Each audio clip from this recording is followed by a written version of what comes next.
Boom. Are we live? We are live. This is fantastic. I'm glad I'm coming at you on a Wednesday of all days because I had some shenanigans going on Tuesday. But let me get my intro in and let's do this, people. Welcome, one and all, to the MIRTH Web Show. My name is David Batterina, and for the next hour, I will be your host through the mayhem and insanity of exploring all things creativity. The show exists to help you, the creator, connect with fans, friends, and peers by showcasing not just your work, but your brain, your creative process, and your personality. Please like, subscribe, hit the bell, leave a comment, all that stuff. We stream normally on Tuesdays and Thursdays.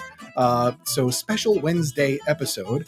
Over the next hour, expect some deep conversation, some lighthearted fun, and prying open the creative brain of my very special guest, Mr. Zach Forbes. Zach, how are you tonight?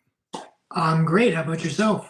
I am doing awesome. I am going to go ahead and bump the chat on here so we can just kind of hang out with the good people. Grimfell's here. Greetings, Jesse. Greetings, Jax. She's in the other room. That's my girl. So keeping an eye on everybody. She hits them with a rolled up newspaper if they get out of hand. And welcome, everybody. Appreciate you being here and hanging out with us. We're going to have a good conversation and some fun with Zachary. He and I basically just met for the first time.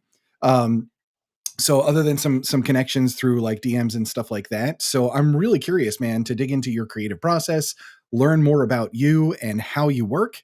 I love getting into how authors do their thing. And so that's going to be the big focus for everything that we got going on. But first, I'd like to get to know you a little bit with some of this or that questions. Everybody knows what's coming. You know what's coming. Which team is Zach on? I'm gonna take a guess just based on statistics that he's not going to be on my team, but it's okay. So Zachary, I got a question for you. If you had to travel in either a homemade hot air balloon way up in the sky or a janky submarine way down in the deep, which would you choose? Homemade air balloon. Does that mean I made it, or does that mean somebody at my house made it? No, somebody okay, like you're in Florida, so your average Florida man made the hot air balloon. Oof, that's tough one. I don't know. I'll say also for the me, submarine.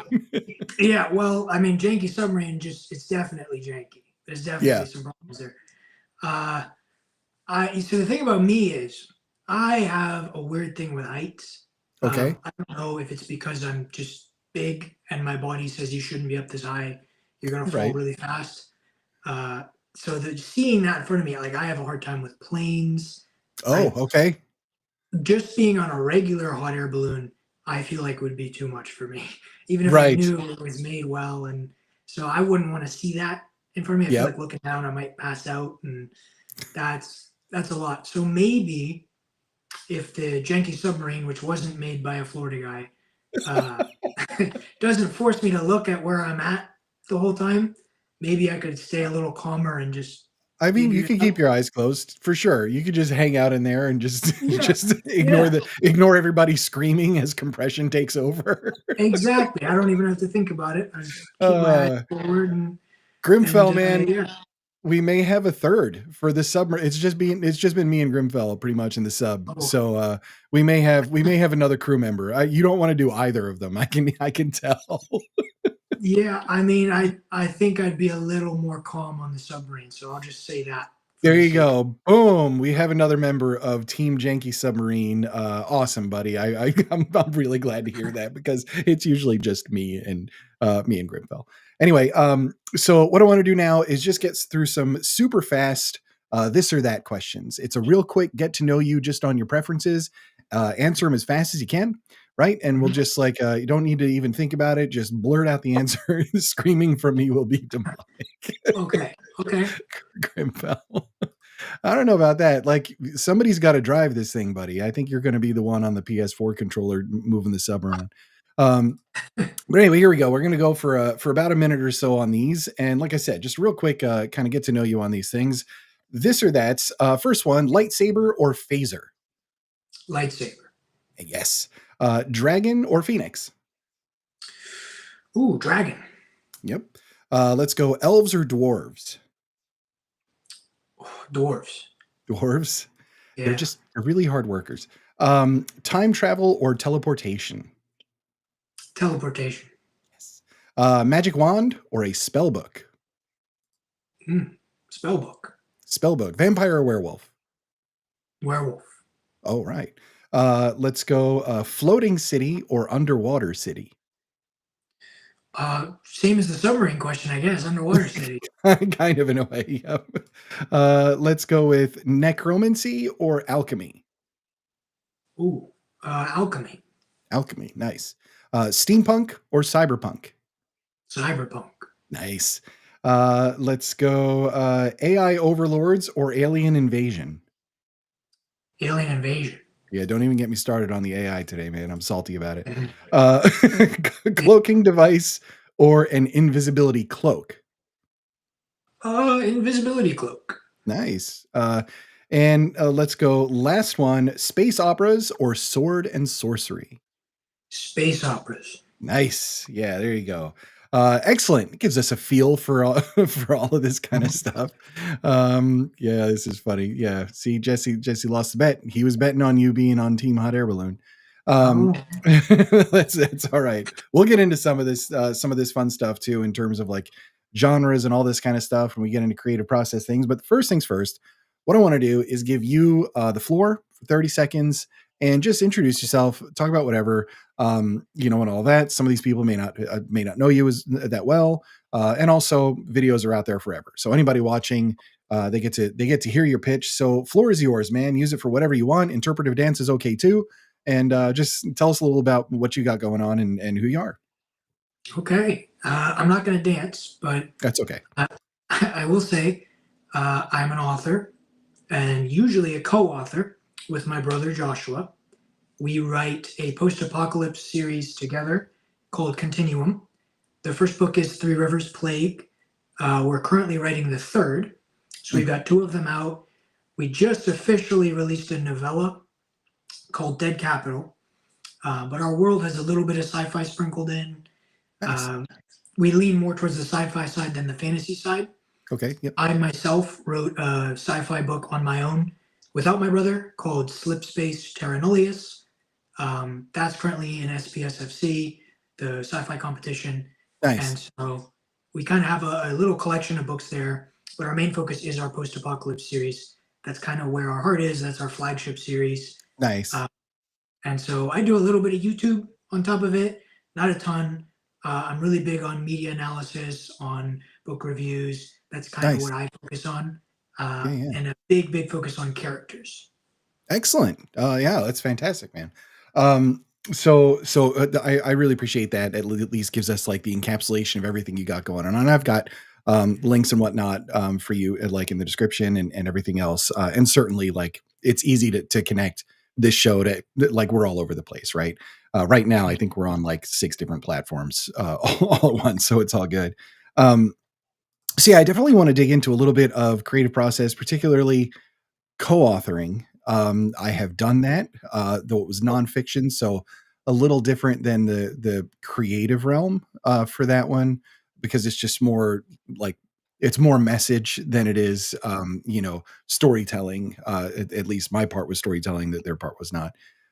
So I want to dig into a little bit of that for you, and just kind of get a feel for how you do all these things. But the first thing I'm going to ask you, which is what I ask everybody, is when I say the words creative process, what does that mean to Zach? Creative process, I think, means taking those wild, crazy thoughts running through your head in that other dimension that you can sometimes peer into, and taming them into something tangible. We all think about it. You ask anybody, they'll say, "Oh, I was thinking about writing this story." The difference between somebody who thinks about it and a writer slash author is the writer slash author has equipped themselves with the tools to put that to paper. Those thoughts in the shower, they are either mapping or pantsing or doing something where they're getting those things contained into one single story and building with those thoughts. Right. And so that's what I do. That's how I look at it. Is I pull my thoughts, put them into a notes app, figure out what belongs where. Do I want these characters in this story? What if I think of a scene or a sequence of events, maybe this will fit in this story. And I built Mm, something, build excellent. something tangible. Yeah, that is exactly what this show is all about, to be honest, is just is taking those neurons that are just freaking out in your head and bringing that into something that you have printed and holding in your hands, really, which is just really, when you think about it, that's an incredible human thing. It's just so wild to know that, people could be walking around with fully realized worlds in their head, that they invite you into, once they get out there. And you're not the first one to describe it in kind of this way of like like being in one of those plexiglass boxes where they shove like a bunch of like, $5 bills in there, and then they let the air go, and you're just like kind of grabbing whatever you can, Yeah. and just pulling those random thoughts. And it's like, all right, what do I have and what can I work with? Now, for you, do you typically start with, I've got this cool idea for a world, I've got this cool idea for a plot, or I got this cool character and I need something to put him in? Which one comes first for you? It has happened different ways. I Okay. would say Slip Space for me started as a character. Um, I wanted a brawny mercenary. I wanted a Jack Reacher type character, and I Okay. wanted to Yep. put him in space. Nice. Um, Yep. so sometimes it starts with a character, sometimes it starts with a world. Mm, I think our flagship series, Continuum, probably started as a world where we just invented the characters to fill it. So I think any of them can be a starting point. Some people are more comfortable with one versus the other. right. Um, Right. as long as they all get the attention that they need, I think you can do it any way you want. Yeah. Yeah, I would agree with that. Is there any particular way that you like prefer? So if like, do you prefer starting with a character? Do you prefer doing the world building first? Like, what's when you really feel like you're in your wheelhouse, what does that look like? I mean, like I said, I'm a very character centric guy. Yep, So if I same have here. an idea, if I have a big idea for a character, I have the most essential ingredient already. Mm, I feel like putting somebody in a perspective is the number one way to get them invested in a story. If yep. they care what happens to this character, if they care about this perspective, they will follow it anywhere it goes as long as it's believable. Uh, Yes. Yeah. Yeah. so if I already know what this character is, what they're about, and I want to put them somewhere, the next step is probably a lot easier than having to invent that character from scratch. Right. No, I hear you. Yeah, I would agree with that too. And I tend to be character first, with most everything, and then like, well, if this, if I have this character and I know they're going to have these kinds of flaws or have, this like a certain kind of arc or like some loose structure for it, then I start to think about, well, what's the best frame to put them in, to highlight that, and what are the best other characters that I can put in that will challenge that character to really highlight everything that they're going through, et cetera, et cetera. So, I totally feel that, and I'm all about character and dialogue, man. It's just like the most fun for me, and that's really when I feel like I'm digging into stories and everything else. Um, so let me ask you. I want to get approach this early. So writing with your brother, how did that start, and what does that look like just from a creative standpoint? Really, just like getting the words down. Like, how do you go about it, and just like tell me a little bit about that process. Yeah, the process for us has we've molded it to become a little more efficient over time. Really, with that first book we wrote, it was just we took turns writing scenes where the first Okay. few Yep. chapters, the first few chapters my brother wrote, and he wrote them without Mm, telling me before we'd either of us had written anything before, and he nice. sent them to me and let me read them. And this was an idea that we had brainstormed a little bit about a story just in our heads. Yep. Wasn't really tangible until he showed me those chapters. And then I said, oh my goodness, maybe this is possible. Mm, Uh, and so obviously those first drafts had to be edited and reworked once we learned more for and sure. more about the elements of writing. But just Right. that first set was all him, and then I kind of went from there and said, well, let me try to write this part of the story.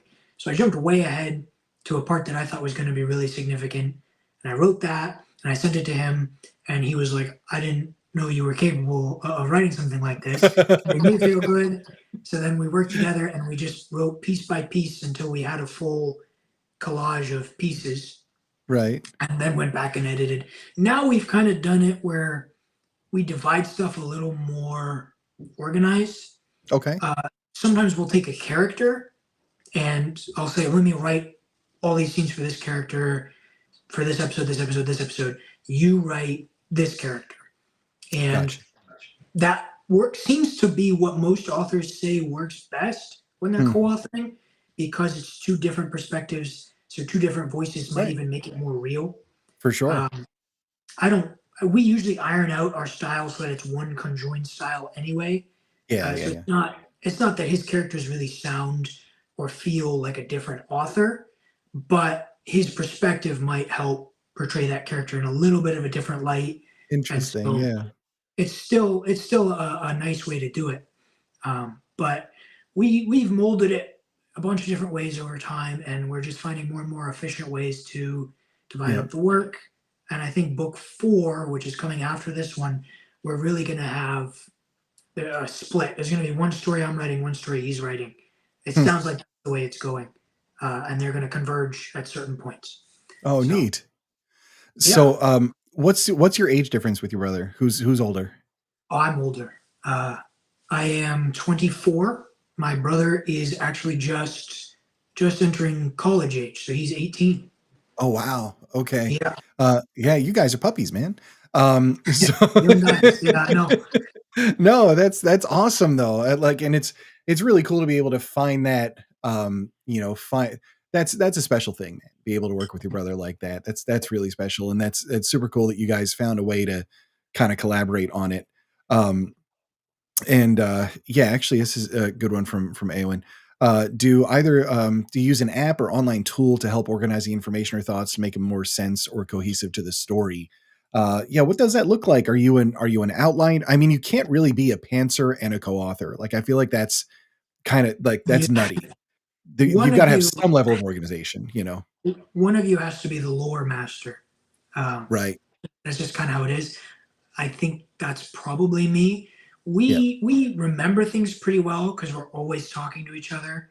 Yep. So a lot of it is up here. Like we kind of have a map of what we think the next 2 or 3 books are going to look like, and that's Mm. all kind of up here. Yep. We don't like to get into the nitty gritty details until we're there, Yes. because No. Totally agree. Yep. when you get there, you're probably going to be a better author than you are now. So Correct. rather than the guy who wrote book 1 writing book 5, I want to let the guy who writes book 5 write book 5, because he's Yes. going Yeah. to be Yeah. better. He's going to know more, have more experience. But Yep. we get a general outline, and I do keep notes. I have the notes app on my phone. Right. We have shared Google Docs where we put like the really like eye color, hair color, Yeah. Yeah. Yep. that type of stuff, because you don't want to forget that and then write the But most of it, I think we can manage to keep up here until we're writing it. Then once we're writing the book, we'll keep notes Hmm. and share documents with each other. Oh, that's cool though. I mean, there's so many different ways that, even if you're not in the same place, same state, or same country, even you can just collaborate very easily these days. And so it's that's there's so many different tools available and ways to go about that. So it's that's pretty easy. But yeah, I totally agree with that sentiment in terms of let not the book 1 writer write book 5. Let the book 5 writer write book 5. Yeah. Totally agree. And I try to do the same thing. Like for me, I kind of just have, if I have this story idea that I want to approach later, I just kind of like bookmark certain things about it. It's not like I don't have to do a structure. I'm not doing anything. It's nothing really crazy. I might write a scene or two that are just really small, like 200 words, Sure. just like to remember the feel that I had when I was thinking about it, so I can just revisit that later. But yeah, one project at a time, man. I can't do all that other crazy stuff. Jesse, it's funny. Hell yeah. Do it at 18 instead of waiting till 34 like some of us idiots. It's me. I'm the idiot. Josh had, Oh, man. Josh has a bit of experience. I mean, Yeah. he has flash fiction works that he did through a group in high school that are Oh, actually just nice. published in collections. Oh, So he's excellent. got, yeah, he's got actually like technically traditionally published work out there. It's I great. started with the indie stuff, so I mean he's younger than me, but he's got experience, and starting as young Yeah. as he is, he's going into college already with this Right. experience. I learned how to do all this stuff in college. I took literary Yeah. fiction courses and stuff to learn how to do it. So now he gets to start from here. That's Yeah. pretty great. Oh, that's I feel really good great, for him. man. Yeah. So you're gonna see this sentiment over and over. Why, oh, why did we wait? Look, it happened. For some, like for me, I started early with it. I had a creative writing class in high school, and that teacher, Mr. Hertzeg, he was like he was kind of like a weird dude, but his weirdness in terms of and his he had a passion for storytelling, and so his weird like nature was just perfect because I remembered it, and I remembered that class and just being able to create freely, and and then wrote some things like back then, wrote some things early 20s, and then just kind of put it away because it was just all life after that. And I really wish I hadn't, but like it is what it is. I revisited when I got into my 40s and like, well, here's a book and here's another book. And now I'm doing nonfiction. Now I'm doing now people are asking me to do graphic novels. So like your path is what it is, man, regardless of your age, where you come from or how you do it. And I think the big thing is that we leverage our experiences and what we've been through to create. And so even if you're younger, it's you still have those experiences, and really you're only going to see more of life as you go. And all those things are going to get boiled and put into everything that you're doing. So that's pretty awesome. Um, Yeah, so that's what I'm jealous of you guys for. You guys have the experience, right? So, yeah, so I wish I had the life behind me where I could pull from more experiences. If I want to write about something, I have to go do it. I have yeah, to travel to that place, practice that thing. A right, lot of you guys, you can look back and say, "Well, I did this thing, so right. let me write about it." Yeah. No, man. I mean, to be honest, like I've been through some shit. So like when it comes to throwing that into a character, like I feel like I got a pretty good sense of what a broken person looks like and thinks like and Yeah, acts like and all those different things. Like this is just the way it is. We show our scars in our writing in a lot of ways. But I actually on that, because we talked about this a little bit before we started, was just firearms in general, right? You're a gun guy. I'm a gun mhm, guy. And being able to write firearms accurately, so those things like we talked about, somebody just pulling the hammer back on the Glock, mhm. or Yeah, using the yes, their revolver has a clip that they just loaded, or what have you, or the cool. the thweep sound of the silencer, Yeah. and that sort of stuff. Um so what are some of the things, do you have gunplay typically in your writing? Oh yeah. And what do you draw on? Like what are some of your I don't know, favorite elements to that? Oh yeah. Continuum, our post-apocalypse series, huge on gunplay. Mm, Our characters have gone through so many. We've got a character named Kennedy, who is like former CIA agent, and he's the expert and all that stuff. And so gotcha. I channel a lot of my experience into that character. We actually talk about the silencer thing. We say Mm, it's not, doesn't silence it. One of the other characters is like, why don't you just use your silenced weapon? He says it doesn't work that way. And so, we yep. can channel it through characters that also know what they're talking about. But also, it does kind of help to write a character that doesn't know what he's talking about, Right. because you know what most people get wrong. And Yes. so you can show both perspectives. Funnily enough, it made the sci-fi story, the slip space opera, a lot harder to write Right. because I am inventing weapons from scratch. Yes. Yeah, And absolutely. when I'm writing a sci-fi weapon, I'm not just thinking, "Oh, this is a cool weapon that goes pew." I'm thinking, "How does this cycle? Right. What what makes this weapon function? What does it look like? how is it futuristic? Like what has changed in however many 100 years? And so all that stuff drove me crazy anytime I tried to think about describing a Right. weapon or writing gunplay. And it got Yep. done in the end, obviously, but it was a hike trying to get that stuff to satisfy me. For sure. Because it wasn't As real. and I'll say, as a guy who literally wrote Space Pew Pew, I Mhm. don't do that when it comes to sci-fi weapons. I'm just like, I'm all about the hand wavium, and this is cool, and it Yeah, does this and this, that, and the other, and yeah, it just like kind of works or whatever else. yeah, But like I have my favorites that I'll lean on with it, and it all depends. I'm writing humor. I'm not writing anything that's supposed to be taking, the last thing I need is some hard sci-fi guy going in and doing all the calculations for what into like the space travel version that I have. I'm like, none of that's gonna work. And it's fine. Physics, like, who cares? But yeah, it's definitely, and you do see it in major writing where, or even just like, I mean, literally like every movie except save maybe like John Wick, where they're sitting there going through frame by frame and counting the rounds that he's using for the specific weapon. Like they're really on point in terms of that. And watching Keanu, like, bust himself loose on a range is just really epic. Just all the thought and everything. But then on the other hand, you've got a movie like Commando with Schwarzenegger, right? mhm, Where it's just like he's running and you can see that the rifles are going like this because they're all rubber. mhm. Or he's got the grenades like, tied on with the pins, like like it's the most absurd and ridiculous thing. In space, like I mean, like it seems like the gold standard is the pulse rifles and aliens, right? And just like with the countdown on it and the whole like the round count on it and all those different things, the sound it makes, like they really, they went into some detail in terms of yes, this is a sci-fi weapon, but it's not endless rounds. It doesn't just like keep shooting and keep going, those kinds of Yeah, things. yeah. Do you? I definitely write soft sci-fi. I'm not a Yep. hard sci-fi guy. I don't have an engineer brain. Right. Yeah. Yeah. Um, Yeah. and I don't write main characters that necessarily have an engineer brain. Right. So if my mercenary character is using a weapon in a fight, he's probably not thinking about the physics of it. He's thinking about Yeah.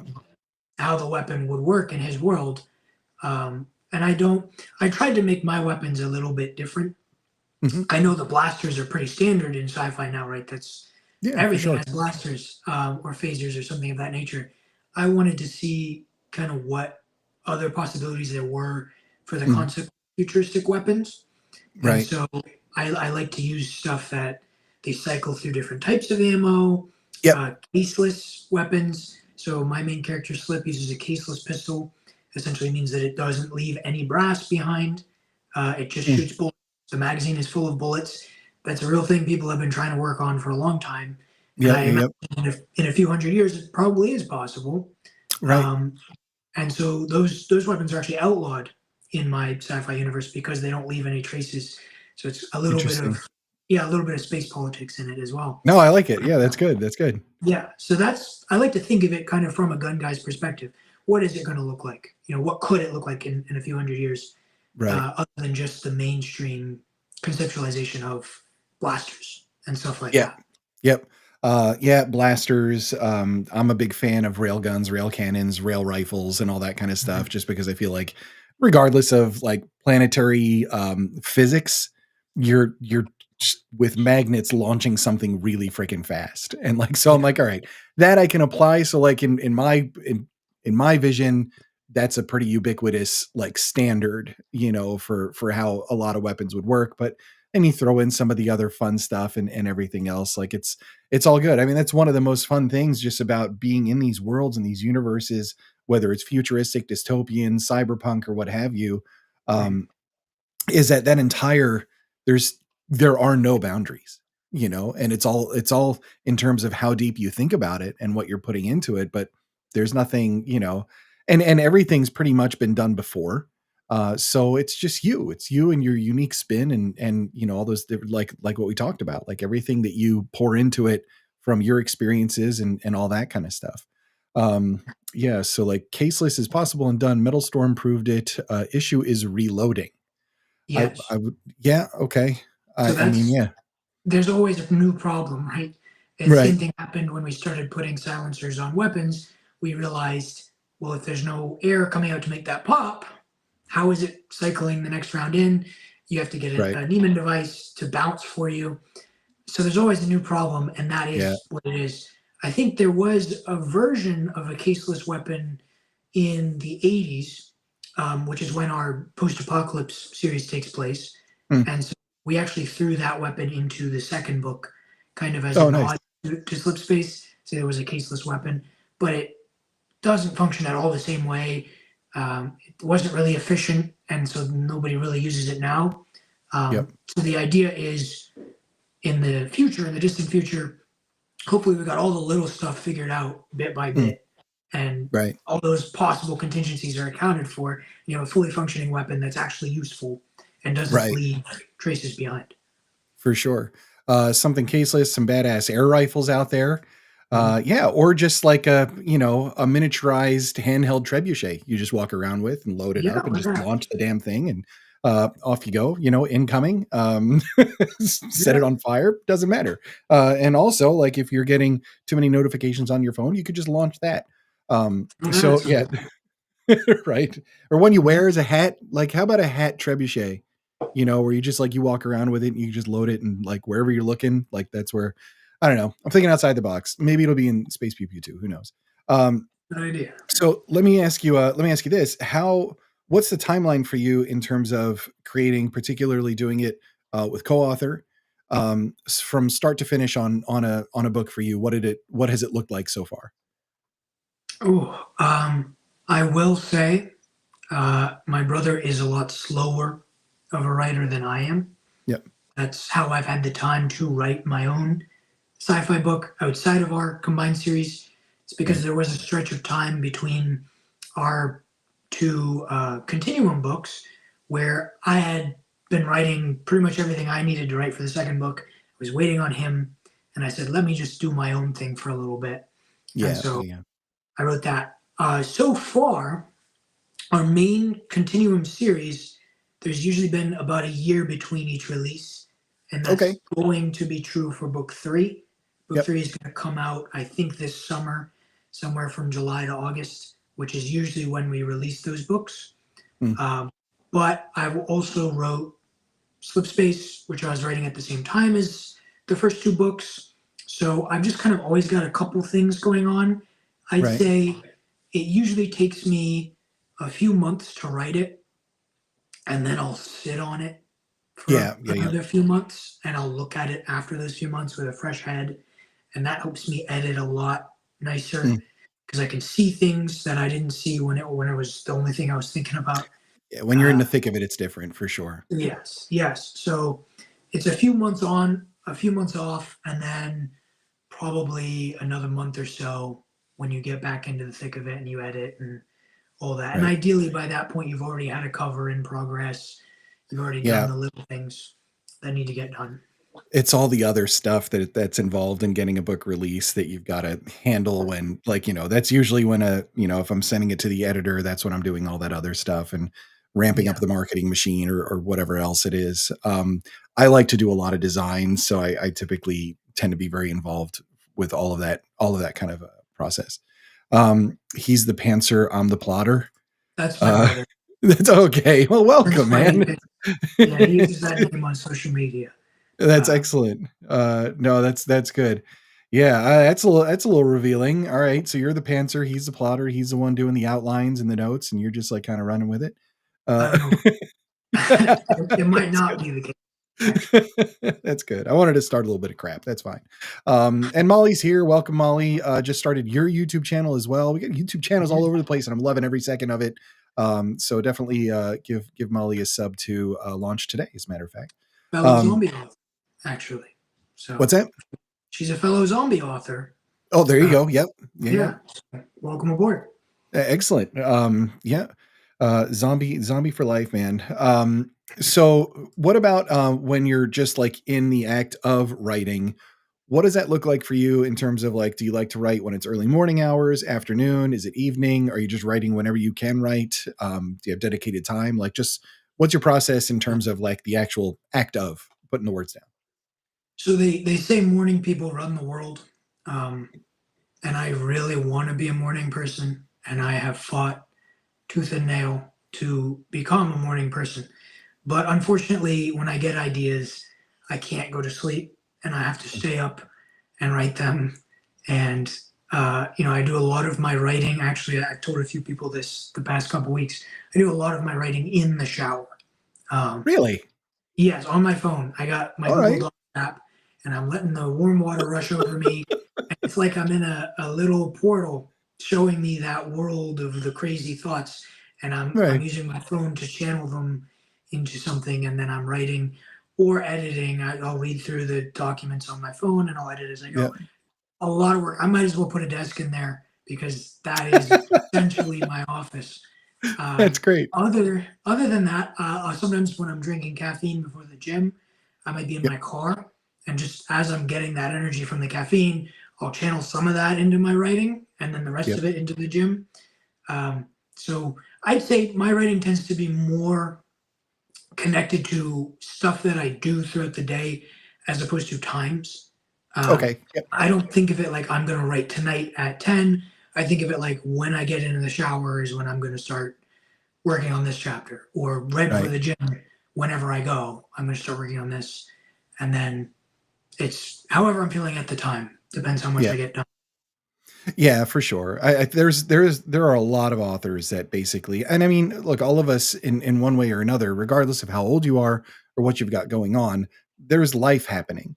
And so, whether it's school or whether it's work or whether it's kids or whether it's, all these different things, a lot of people have to write around all of that. And so I really, kudos to the writers out there that can just be like, well, I've got about 20 minutes, time to put some words down for 20 minutes, because I have such a hard time getting into the flow of being able to do that without some lead up to it, a little bit of like my ritual in place, and Yeah. all those different things. I wish I wasn't so rigid of like a, in terms of that. I'd love to be a more flexible person in terms of getting words down, because like in the shower, like I can't even imagine like what the what the heck that's like. Now, late at night, laying in bed, if I have to grab my phone and like open up the app that I do my writing in, because I've got everything accessible connected to all of it. So, if I'm sitting at the computer in my office and I put some words down and I go into the kitchen and I'm like, oh yeah, this, I can bring up my phone, it's updated, synchronized, and I just add to it, which is really nice. So it's like I put little things in place. No matter where I am, I can throw something down, just an idea or what have you, to document it. But in terms of getting the words down, I'm a little bit more ritualistic than that, for sure. And do you do outlining before you put the words down? You said you have like, a structure, like when you get to work on the book, that's when you're working on it. The other ones are ideas that are just like kind of there. But when it comes to, all right, it's time, to get the story down, particularly working with your brother, do you have to like just kind of, I know you said like agree, okay, you got this character, I got this character, but is it deeper than that in terms of, all right, these are the beats that I need to hit in these chapters, et cetera, et cetera? Yeah, we outline very broadly. Um, Okay. we know we start with this is where I need to start. This is where the character starts. This is where the character is going to end up. This is roughly the set of events that's going to happen in between. Hmm. But because we're so character centric in our writing, I like to take the character for a walk, and I will place them in this situation. This is what's happening. Let's see what he does. And Right. so our character Kennedy has a particularly snarky personality. If he's faced with some kind of adversity or talks to some character that behaves a certain way, I never really know what he's going to say until he's there. And Yep. then once he's in front of them and he gets that initiating dialogue from the other character, whatever pops into my head, and I'm like, that's the wittiest thing he could say in that moment, that's what I put down There you go. because I'm Kennedy. And it's a similar thing, similar process with all our characters. We know roughly what the event is going to be. We know roughly what events have to happen to get to the end, but we want to be there with the characters while it's happening so that Right. we believably tell what the character would do in that situation rather than trying to force them into a peg they don't fit in. For Uh, sure. Yeah. that's kind of our process.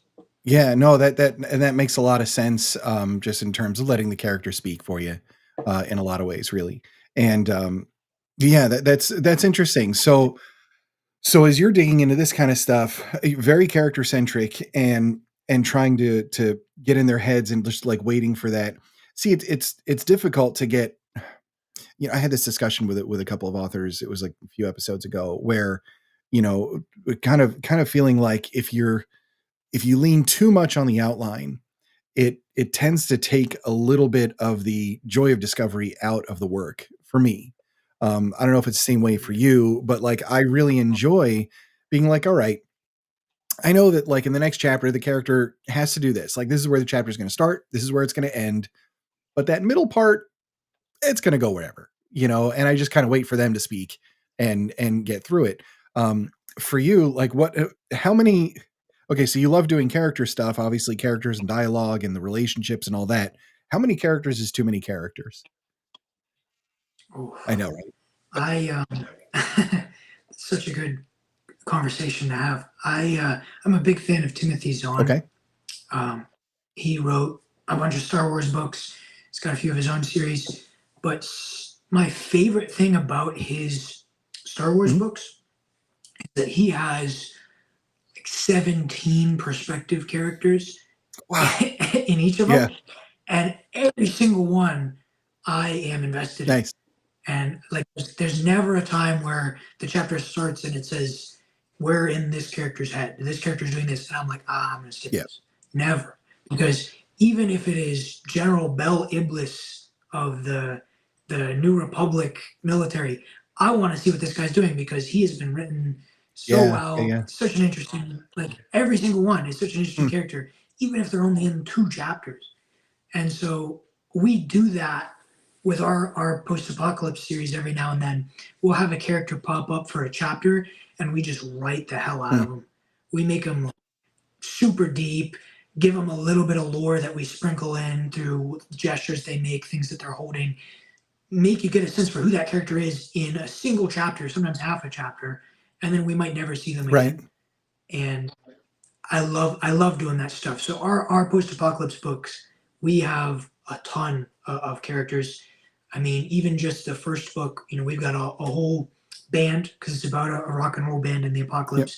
So we've got 6 people in the band, and then we've got 3 factions in the post-apocalypse world. We've got Kennedy who shows up, characters all over the place, and you got to know how much of them to Yes. show and make those little moments Yep. significant. That's one of the most fun things for me is to write minor characters that are really Right. cool. And even if you don't see them again, you're still thinking Right, about them. right, right. Yeah, keep them memorable and focused and all that, and never, you know, never having the character like outside of purpose, so to speak. There's like they're Mhm. always driving the story. They're always doing something. I always try to take the tack of like any character that I add in. I really enjoy writing in first person. Typically, I'm like a first person past. So third is definitely that different like umbrella, and you can jump around a bit more and all those things. But with first, I'm always in my main character's space, and so it's just a matter of what he sees coming in and out of the room and who's there and what's going on as he's trying to manage all the things. And I tend to just that's where I'm most comfortable writing it. So it's a little bit different there in that, like I can't write a scene with like 16 characters like all at once or something, and just like like it's a Sure. big conversation. It's like it's too much. So understanding where they're supposed to come in, what their purpose serves, and then how they go, like that makes a lot of sense to me. I love the idea of adding that quirky character that's in there, and just like you know those, honestly, a lot of times those tend to be really really memorable characters, and that's why people do spin-offs, because everybody's like, Exactly. "Oh man, this character was here for 2 chapters. Like, I need more. Like, what the heck is going on with this? Like, with this person?" Things like that. So, about the band thing, though, do you listen to music while you write when you're not in the shower, or maybe when you are? So I don't. I have to be in the mood Yep. for it. I have a hard time listening to music and writing at the same time. I will listen to music and think Maybe I'll just go for a walk because I walk a lot. Obviously, I work out a lot, and so music stimulates my mind and my idea processor. It helps me grab those Yep. things from floating around in my head, and so I will use it for that express purpose. Walking, listening to Mm, music, so that I can think of what's going to happen in a scene. But once I'm actually writing it, once I have it in my hand, I music can be a little too I distracting hear for you. me. Yep. Uh, I have a harder time with it. Maybe it's just because I usually listen to lyrical Yeah. music. I haven't really tried it without lyrics. Maybe it would be Yep. easier. Um, but just the music I listen to, it doesn't work well with sitting down and writing. It's a little too Right. distracting for me. What do you like to listen to typically? Uh, well, I'm in Florida, and we have a lot of like festivals down here Nice. with country music Yep. stuff. I'm a big Turnpike Troubadours Okay. fan. Yep. I'm a little bit of a niche country band, but big on country, big on the rock stuff. Huge fan of like Billy Joel, Tom Oh, Petty, nice. Yeah. those people, right? I went to UF, so Tom Petty's big Tom there, Petty's one of my absolute obviously. favorites, man. I love everything he's done. Yeah, Yep. yeah, I think he's a really Even underrated even like genius. Hypnotic Eye, like his later album, was like Oh was yeah, brilliant, and I'm like, man, this guy just like he never slipped. You know, Mojo, the 2013 right? album, it probably top three of Oh, his nice. albums for Yeah, yeah, me, and nobody's ever heard of it, but it's got that funky, just old school blues yeah, yeah, feel, yeah, and it's crazy that in 2013, that late in his career, he just said, "I'm going to write a blues album," and he did yeah, it. Uh, it amazes me. He's super yeah, underrated musician, um, on par with the likes of Bob yep, Dylan and all of yeah, them, for sure, but absolutely. doesn't get near the credit for No, it. I agree. There was another one, Beck, actually. Beck's later albums, like everybody knows him from like the stuff that he did in the '90s, but like his later albums, honestly, it was a lot. It was very petty, like for his stuff. Like he just Yeah. matured so much. All right, really, you guys are doing Nickelback in the look at this photograph. It's Yeah, Nickelback's okay. I don't think they're as bad as people no, say they they're are. not. They're not But yeah, it's not really my exactly. thing. Yeah, Uh, but they are yeah. talented. And funnily enough, um, our main character, Thomas Wilde, in our post-apocalypse series, is the lead singer of the band. We took inspiration from a lot of musicians for Mm, him. He's got a good chunk of Kurt Cobain in yep. him. He's got the whole band has a lot of like Led Zeppelin and stuff. But the name itself, Thomas Wilde, is a little bit of a play on Tom Oh, Petty. nice. Um, Funnily Yep. enough, Yep. Yep. Yep. so that's about as much of him as we got in there. That's Just good. No, that that's name, good. Yeah, but it's but I've yeah, I've talked to it's funny just in speaking to different authors. I'm learning so much about just like everybody's process and everything as I go through it. I'm just seeing these patterns. And there are a lot of people that are just like I can't like I'll listen to music before just to get like worked up or whatever, but I can't listen to it during. A lot of people say the same thing where it's like lyrics and I'm like this too. I have to have very limited lyrics in anything I listen to if I'm writing. Because it is too distracting. Like I can't be throwing on like I can't be throwing on the Beastie Boys and get writing done. I'll listen to them all the time, like when I'm not writing. But like I can't do it while I'm there because that's too there's too much stimulation in terms of language.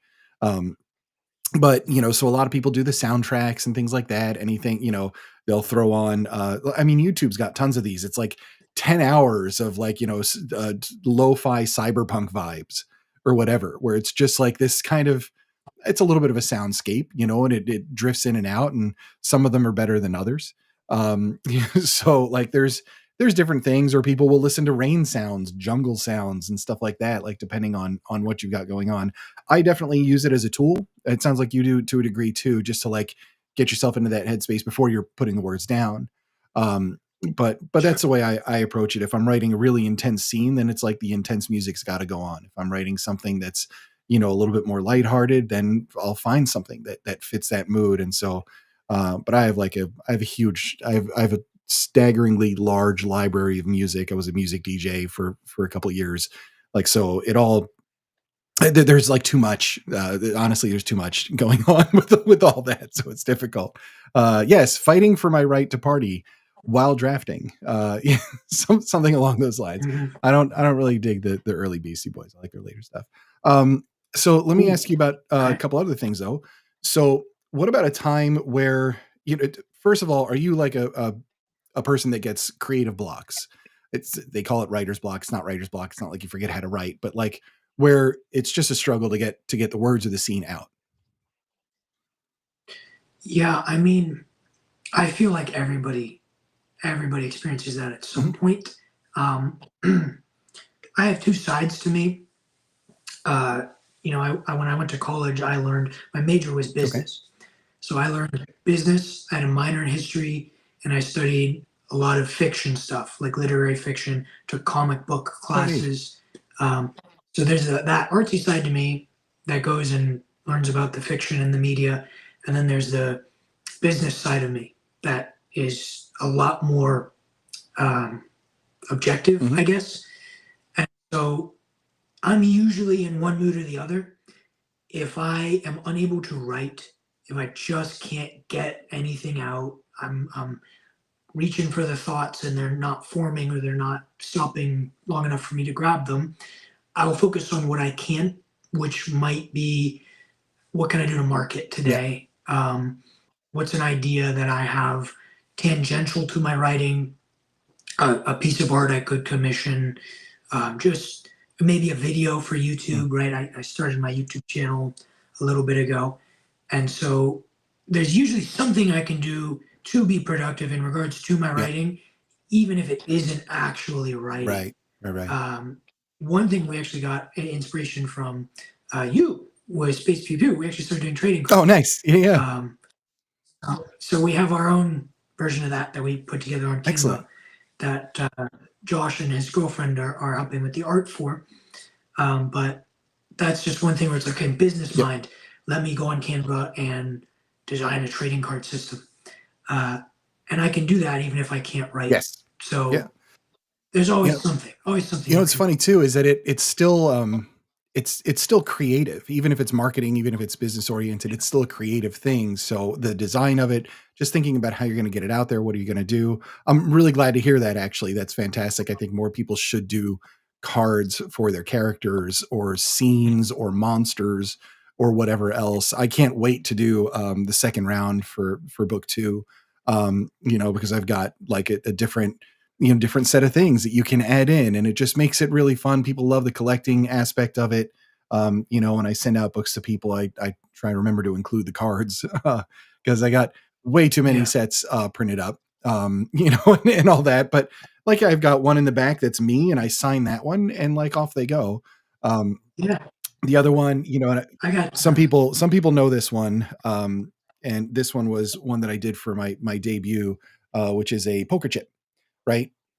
oh, So this okay. is the Right. Dolos Resort and Casino, which is featured in Caretaker as like it's a major scene and setting in the book.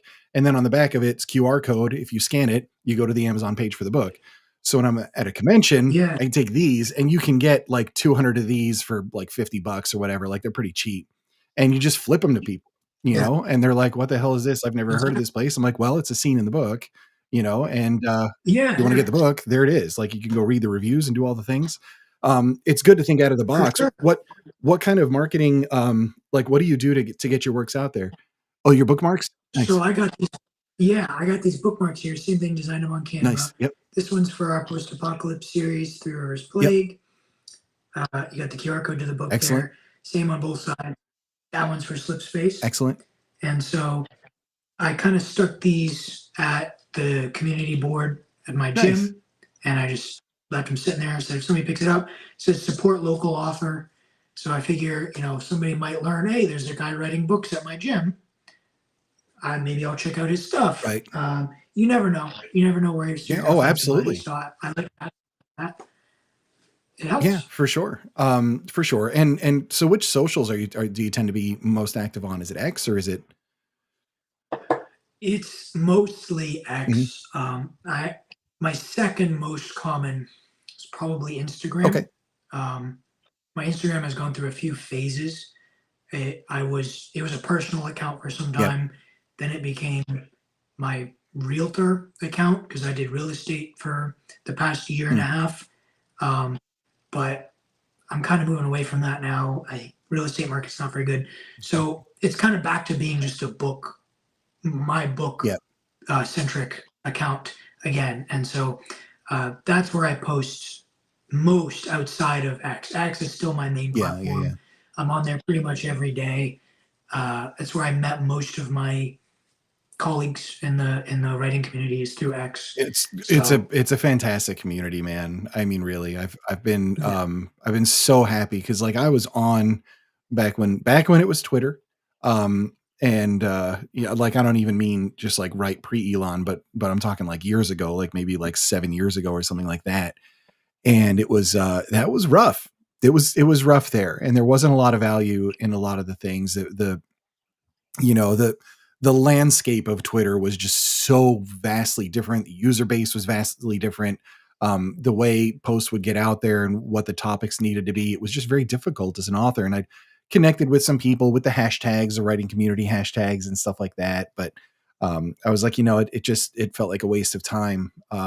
Coming back to it, I'm like, okay, there's a lot of value in it now. The connections are great. You meet a lot of great people, and then, I mean, just like look at like we're hanging out with people that have YouTube channels, that we know each other from X or whatever else. So it's just really nice to see that kind of community. And I think, particularly the indie space has grown to a point where, like we connect with each other and we all realize like we're all in this boat, man, where we're trying to get our words out there. And there's nothing bad about platforming somebody else or supporting somebody else, or trying to be like, hey, like this guy's really cool, this was like a really cool thing that they did or whatever else. And just being able to highlight it and amplify it is, that there's just a lot of value in that. And writing has become more about relationships than it is just like, being that hermit by yourself querying agents for like 3 years to try and get your book out there. yeah. Now that's why I always participate in the Yep. competitions. And my brother and I were judging the novella Nice. competition as Fink, and I entered Slipspace into the sci-fi competition this year. Last year we entered Three Rivers Mm, Plague, so we met a lot of people through that.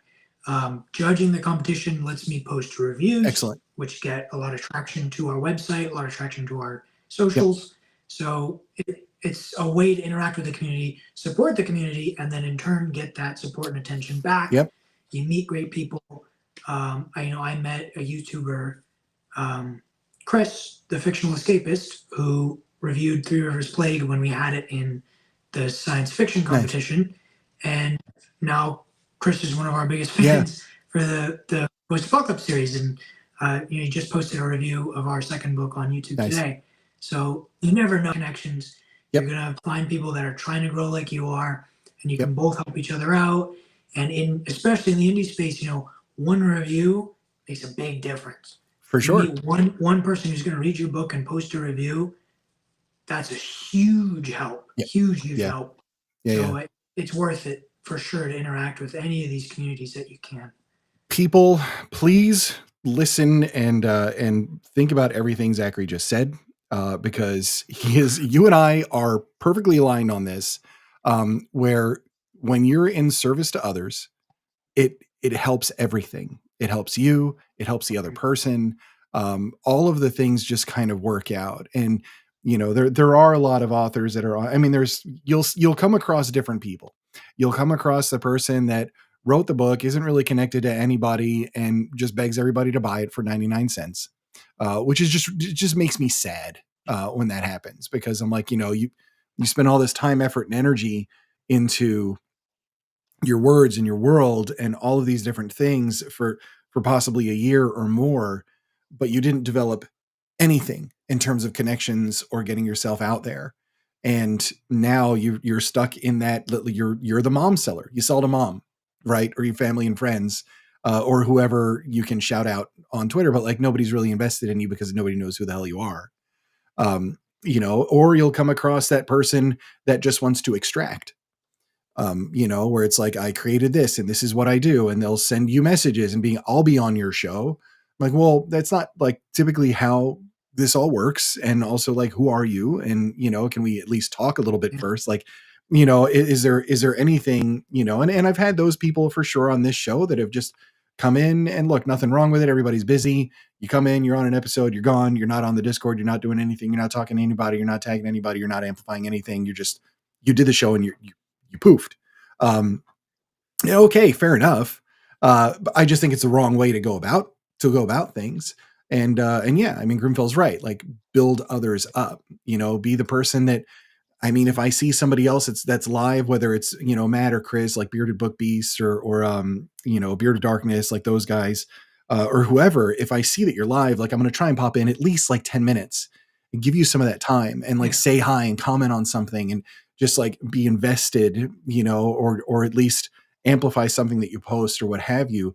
All of those different things pay off at, over some time. And it is a marathon, not a sprint with it. Marketing is really tricky these days, man. It's very tricky for this space to get, to get that kind of attention. Like you were saying, one review, and I post about it all the time. I'm like, please, you've read the book, just throw up the review. Like that's currency, for us, for sure. Now what about, just back on some creation stuff for you, uh, creating when you're in or let's say writing when you're not exactly in the mood to write, not so much like business brain, that brain, but a little overwhelmed or Mhm. stressed out or anything like that. If you're angry, are you able to write through emotions and moods, or do you need to be in like just the right headspace? Ooh, I wouldn't say I need to be in a certain headspace to write a certain emotion. Mm, Um, I think, whether I'm pissed off or euphoric, I think I could still mhm. write. Maybe it would be a little easier if I'm in a really good mood, just because everything tends to be a little easier. Um, but I don't think I have to be there. I think just a slump is hard to Yes. describe. A slump is just like, I don't have it in me. I just Yeah. can't get it out. It's not something that you can like medically Right. resolve, really. You just have to be there or you're not there. And if you're not there, you got to do what you can. I have tried to write through slumps. Sometimes I knock something loose. Sometimes if I manage to just start writing a sentence or two, I'll manage to get Mm, myself there and finish half a chapter. It's possible, but the hardest part is getting those few first sentences yeah. out. And if you write the first sentence and you're like, no, this is crap, I'm not there, you're even less motivated and you just have Right. to back up and save it for the next day. Uh, there's no real solid science to it, and any creative will probably vouch for Right. that. It just is what it Yeah. is. It's very personal. It's very personal. Yeah. And I've done both. Like I've written through, when I'm depressed or when I'm overwhelmed. I prefer to just be happy with like a nice hot cup of coffee and it's early and I got my seat at the coffee shop and like everything's charged, I've got my earbuds are charged. Like I'm just like I don't have to worry about anything for like a couple hours, like it's just a nice peaceful way. I am that morning person. Like if I could be up at like, I mean, I'm normally up in the 5 o'clock hour, which is like, it's really early. It's just really Yeah. early, but I That's like a early. peaceful start to the day. I like it quiet, just like hearing something outside. The cats are still sleeping. Like everything's just like kind of chill. And that's for me, that's just like my time to just kind of relax and like unwind to start so I can be like, all right, what do I need to work on? Today I was outlining and essentially like storyboarding and tying all sorts of stuff together for a short story that I'm getting ready to churn out. But um, what about criticism for you? When you receive criticism for things or anything like that, are you able to put it in its appropriate place? Does it cut you sometimes? What does that look like? Yeah. I mean, everybody, you know, it's going to hurt a little bit anytime you get Yeah. criticism. It's just, I usually say once you get criticism, sit on it for a Yeah. day, and odds are when you wake up the next morning, you're going to look at it a lot more objectively and maybe say, you know what, this is kind of right. Maybe I should do something with this. My brother and I, because we write Mhm. together, we criticize each other a Yeah. lot. And even with us, we've written two mainline books, most of the third mainline book, and two novellas. We still get mad as hell at each other when I write my guts out and I hand it to him. I'm like, oh, this I just wrote this chapter. Like, you got to read this. It's Yep. so good. And then he says, oh, I don't like this side of it. Like, Oh, I think this should no. happen instead. Right. It makes me want to punch him in the mouth.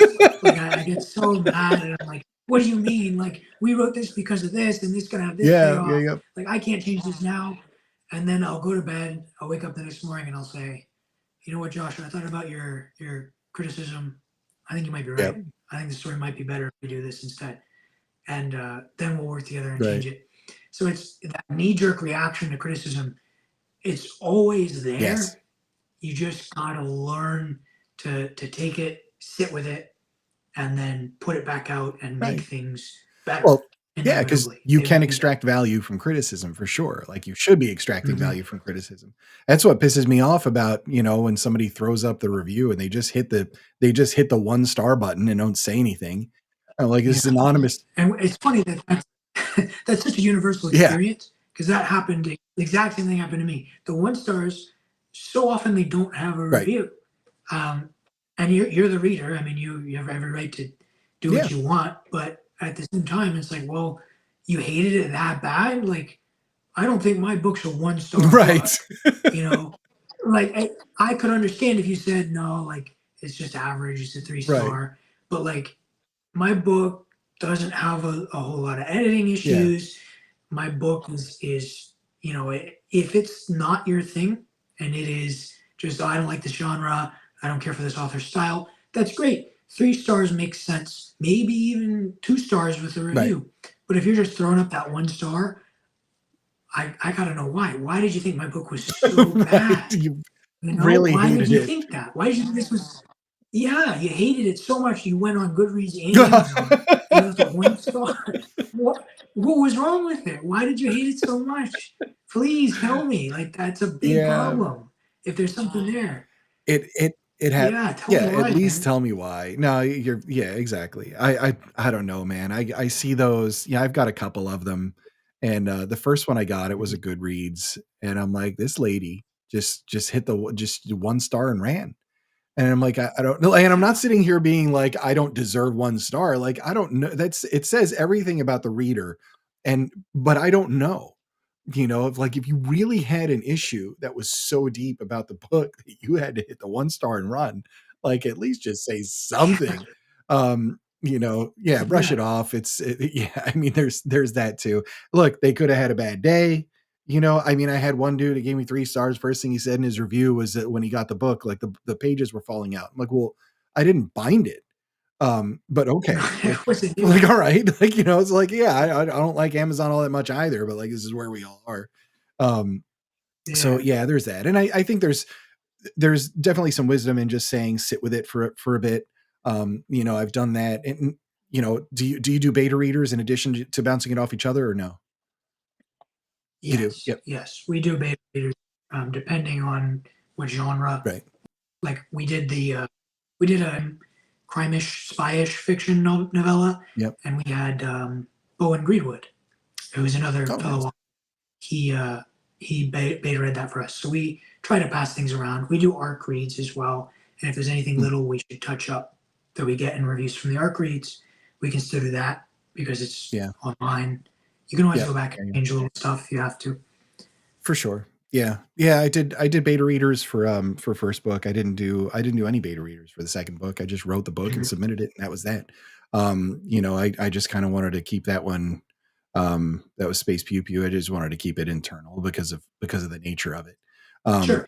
that was just my project. And so but it depends. And I'm the type where it's like I'm a database guy, so like I have just a real technical background with that kind of stuff and programming and whatnot. Yeah. data organization. So when I had beta readers, I'm sending out questionnaires, I'm taking the responses, I'm aggregating the feedback and the whole thing just to try and identify where the feedback that I need to pay attention to was. 5 people read it, 4 of them say this chapter was great. One of them was like, I was totally confused. I'm ignoring Mhm. that, things like that. So it's just a matter of, shaping the book according to those kinds of things. Let me ask you this, because I want to play some pitch storm with you here in just a moment. But if there's anything that you wish you could change about your creative process, whether it's, your efficiency, flexibility, output, or anything else, where would you make the adjustment? Oh, well, one thing I'll say is I do wish my brother and I were more often on the same wavelength. Hmm.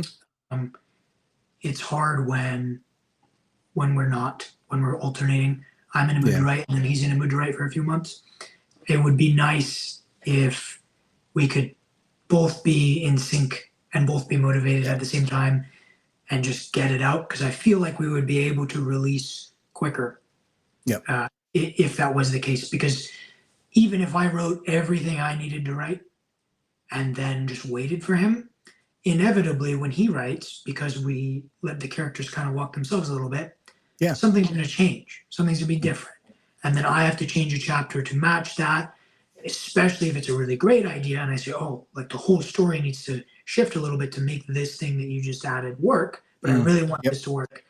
And so it's not a one for one, like I write all my stuff, he writes all his stuff. I need to Yeah. bounce off of him a little bit. For And sure.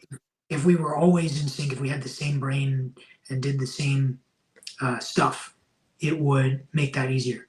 Yep. But unfortunately, that isn't the case. We have to work with what we got. So that's why we have that year in between every Right. mainline release. It's just to accommodate for that.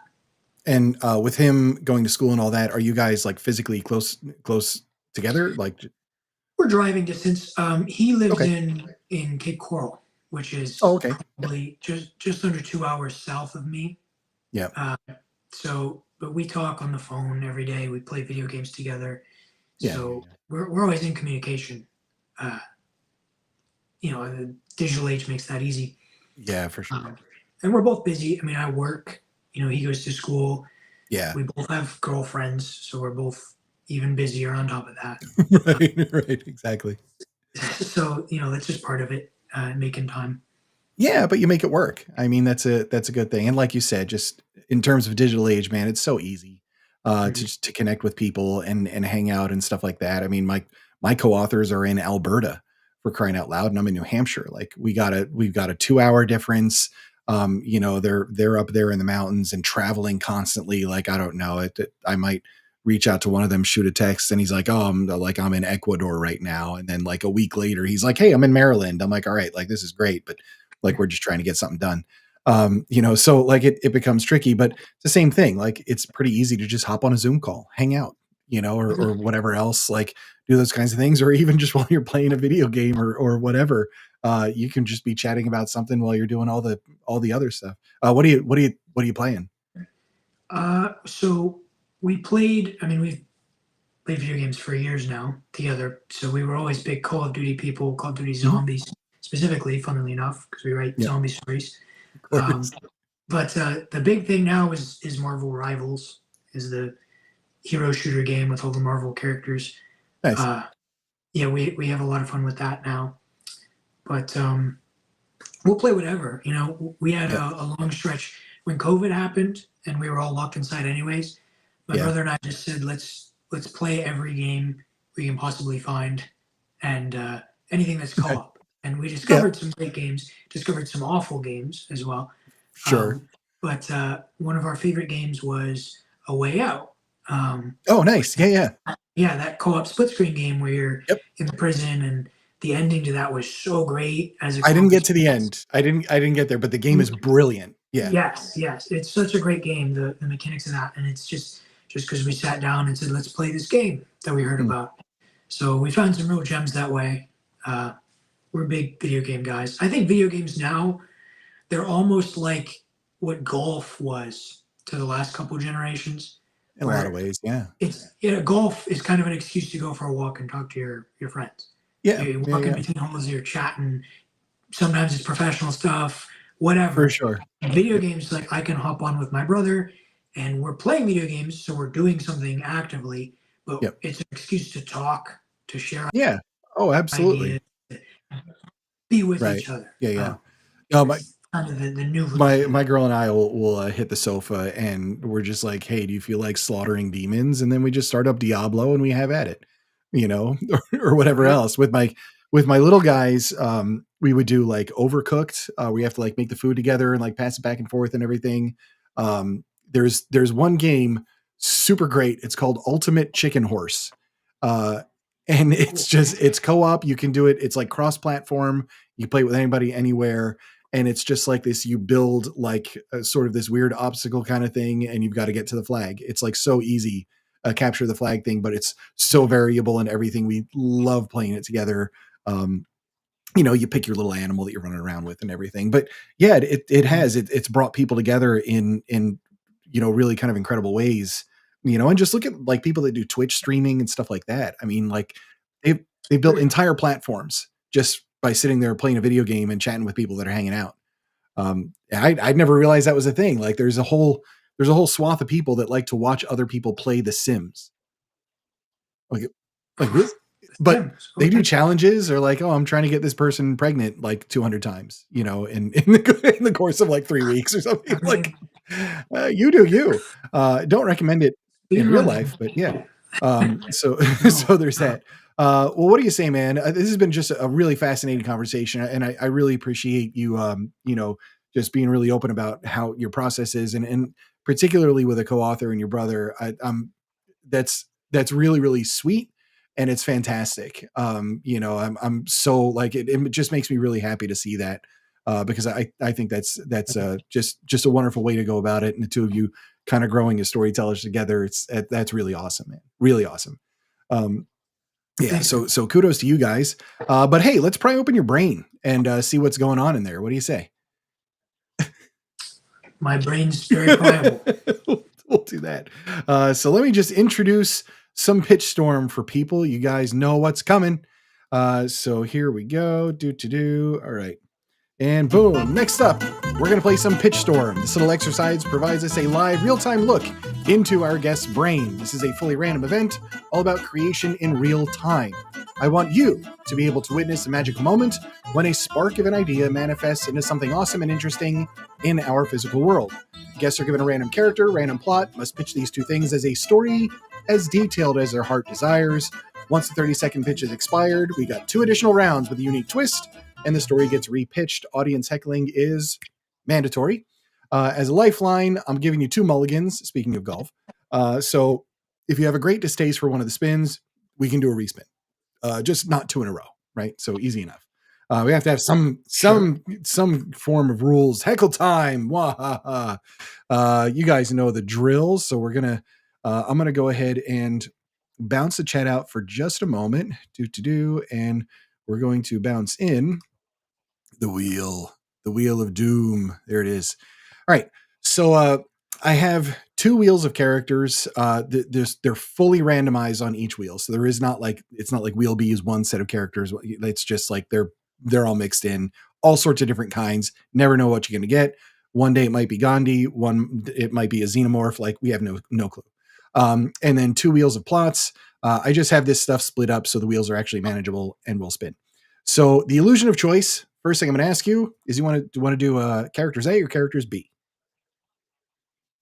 Oh, let's do characters B. All right. And let's go like that. And let's see your first character for this brand new story you're going to pitch. I'm not sure why. Most important. I can't hear the wheel spinning as much anymore. I don't know what happened. A has-been professional wrestler. Nice. All right. Okay. Plots A or plots B? I dig it. Let's do plots A. Plots A. We'll bounce over here. Your has-been wrestler.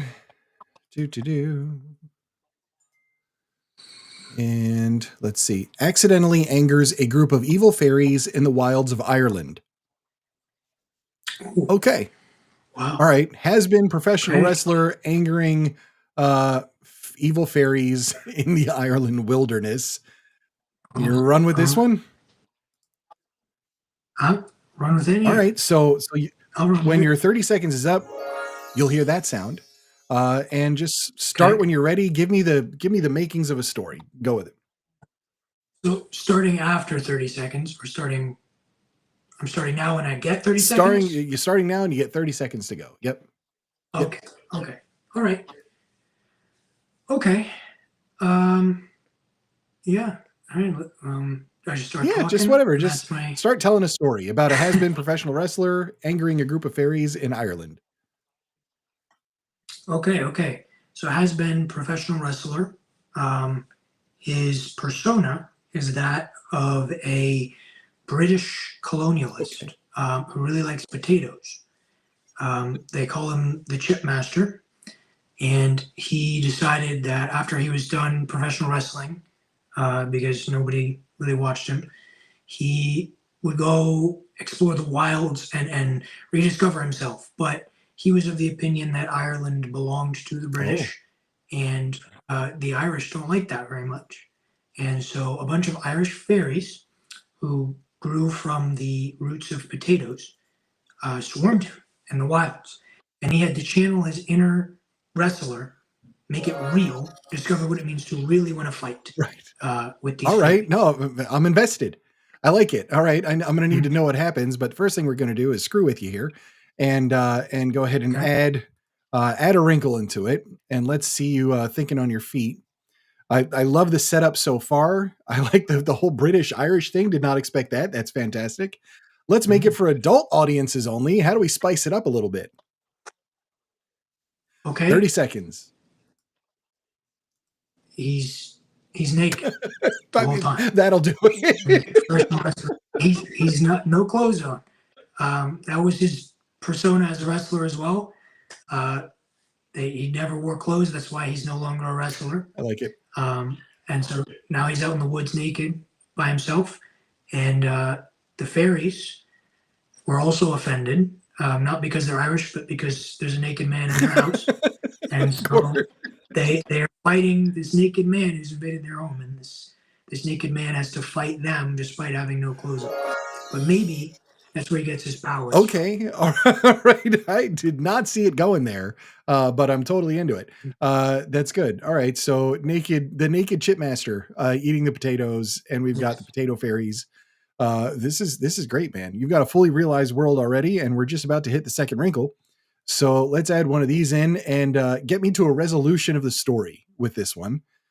So let's see. Okay. I'll give you 30 seconds to get to an ending. And let's do this entire thing without dialogue. That'd be artsy. Oh, all right. Yeah. So like for the movie adaptation, obviously. So how do you think this would work? He doesn't speak. He can't speak. He lost his voice. Yep. One too many hits to the head. And so now he's roaming the wilds, not speaking to anybody. But once the fairies realize this, they realize he's mute, and they decide, you know what? Maybe this man isn't such a snobby imperialist after all. He's got flaws just like the rest of us. Let's grant him his voice back and send him on his way. And that's the resolution. Nice.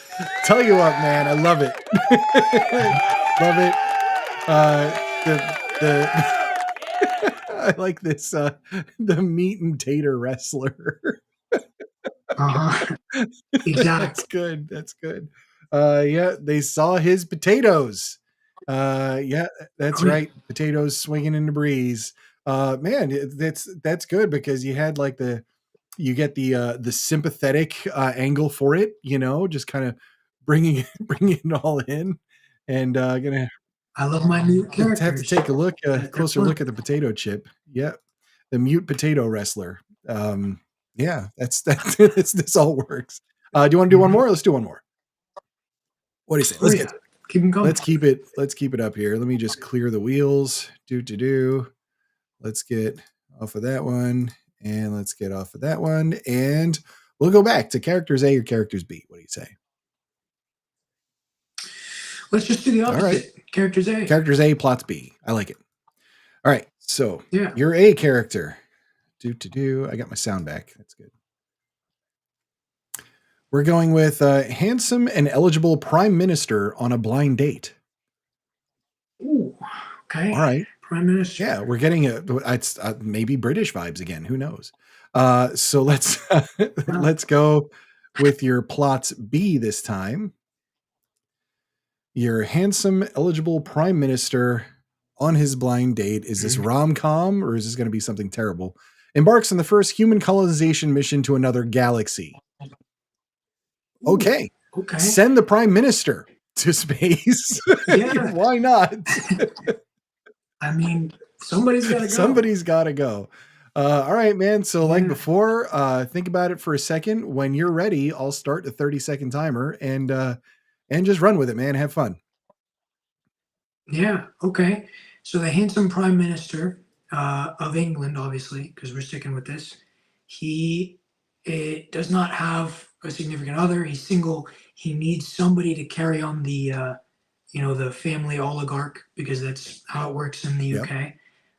And so he says, I am in desperate need of a romantic partner, and there is this colonization mission going to another galaxy.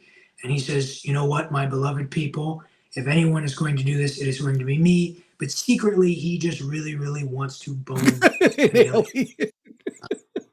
That's the only reason he's going.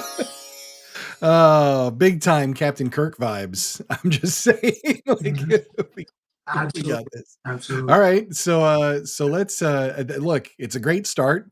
I can't wait to see where this goes. Let's throw in a wrinkle on A and a wrinkle on B and see what happens. Okay. Cool, but it needs to be a Christmas movie. All right. Yeah. Okay. I can't wait to see you wriggle out of this one. Right. Off you go, man.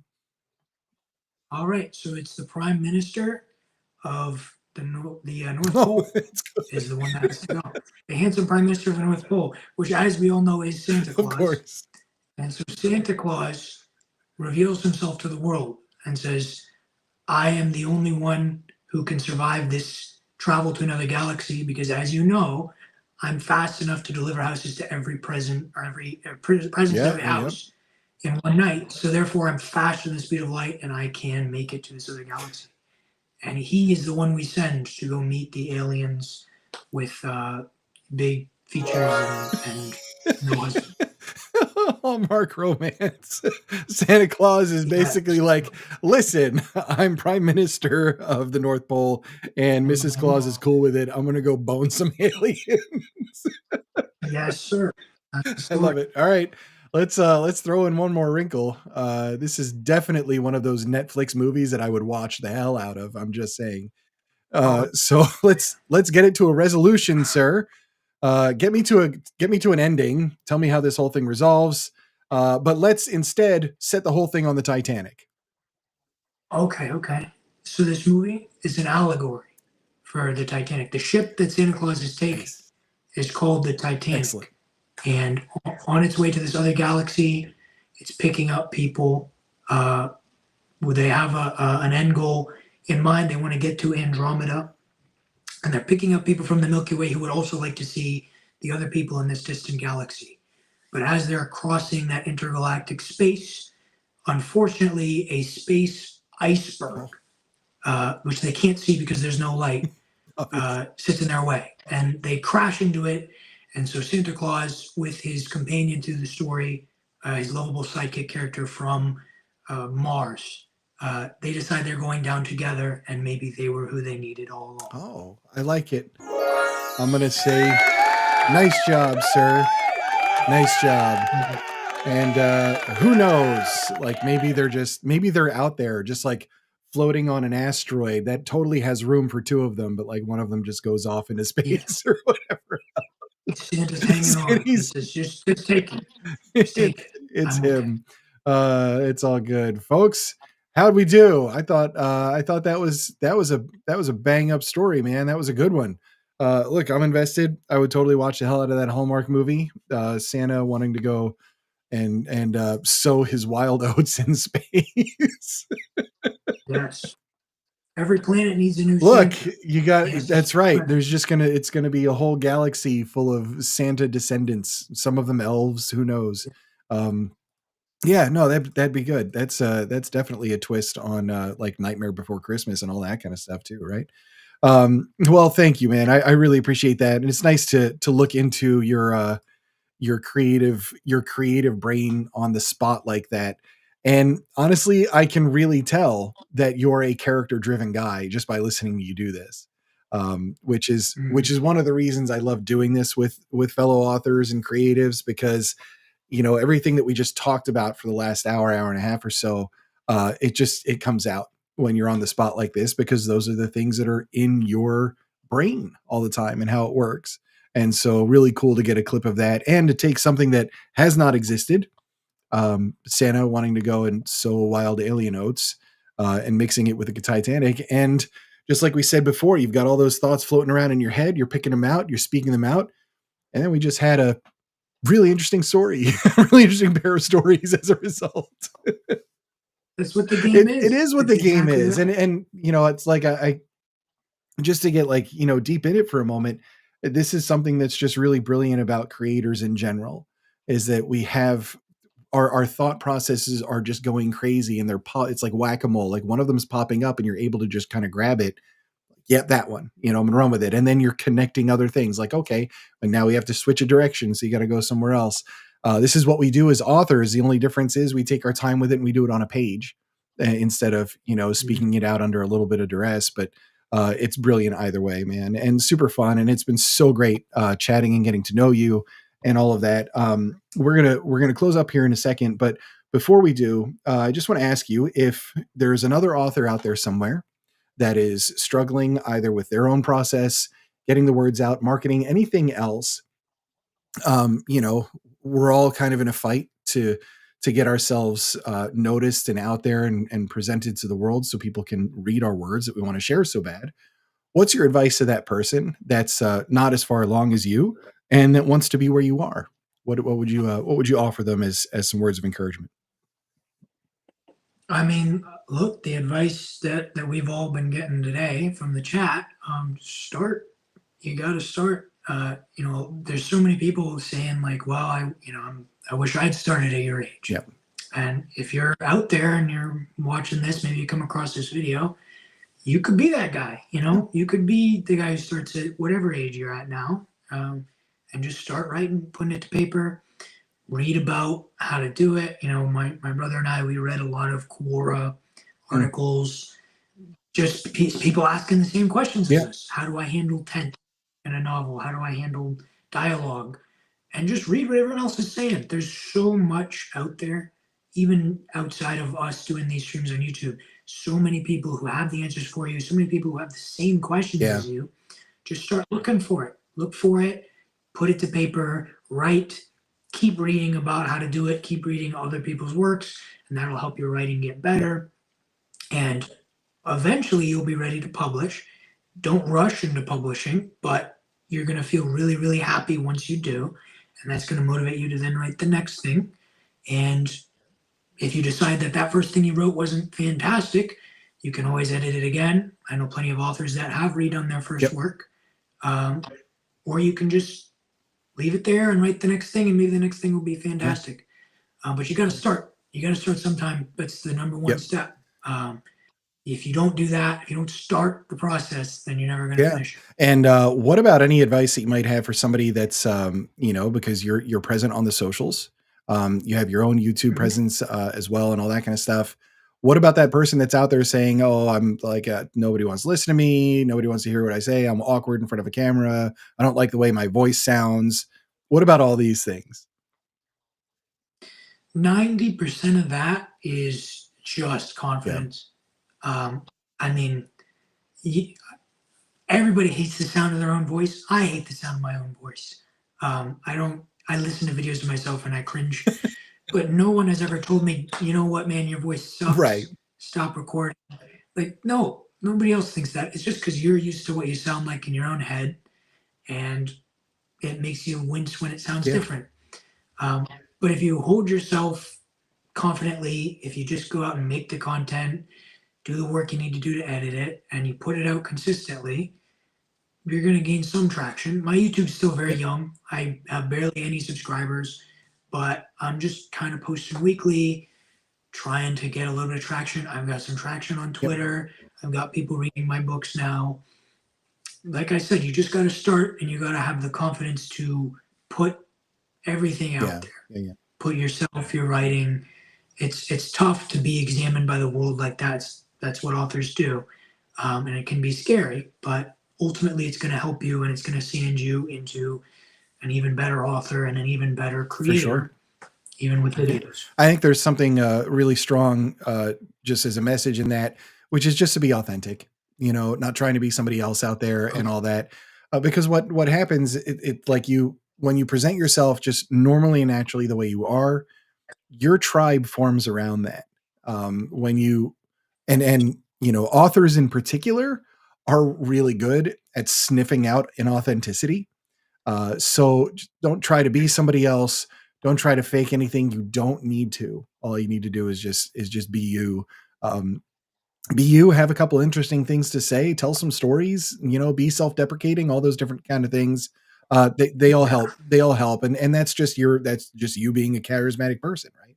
And getting yourself out there. So Mhm. excellent advice, man. I really, really appreciate that. You know, and I'm gonna go ahead and wrap up here. Chat, if you got anything as like a last thought or question and you want to throw it out there, certainly do that now. But I just wanted to say thanks again, Zachary, and thanks for you know, letting me reschedule this one for tonight instead of last night Yeah. with Of course. all of my northern insanity going on. Holy moly! But we all have our stuff It's to do. no It's worries. like it is what it is. We got to handle what life Yeah. throws at us. I appreciate the dichotomy of our rooms here. It looks like you're the evil one. I'm the good one. I got the blue Right. back there. I got the red. I could change that Oh, uh, to oh, match yours if I wanted it's too to. late in the stream. What are you doing? You should have done that earlier. It's Yeah, no, it's okay. too late. It's But all good. we'll leave it I at like it. the angelic Look, blue. I always identified with Yeah. the Sith. They're great. They're great people. Really nice. Oh, Yeah, yeah. they're very pleasant. Of course. Thanks for your time today, Zachary. Yeah, no, really appreciate it.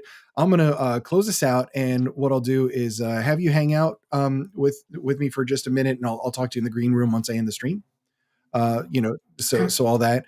So let me do our outro here. Folks, thank you for tuning in and spending some time with us tonight. And a special thanks to Zachary for being a great sport and a wonderful guest, and to his brother for being so involved as well and popping in on the chat. Highly encourage you to check out their work, YouTube, Twitter, and the Instagram, all the things. Links to all the things will be in the description of the video on YouTube. If you would be interested in being part of the Mirthquake community and a guest on the show, it is very easy. Head over to mirthquake.show for all the deets, and hopefully soon we'll be prying open your brain and throwing it on the internet for everyone to see. Take care, everyone. Really appreciate you guys hanging out in the chat. Could not do this show without you. I've got some changes coming to Mirthquake. Not ready to announce yet, but some fun stuff is going to be going on hopefully in the next month or so. So I'll be talking about those soon enough. And Zach, thanks, man. This has been a blast. I really appreciate it. Certainly, anytime you want to come back on, whether it's like right on the book release or anything else, just hit me up and letting me know, and you got your spot. Absolutely, man. Book All three's right, coming. perfect. I love it. So It's so good, and keep putting down the words until then. So good night, everybody, and Zach, I'll talk.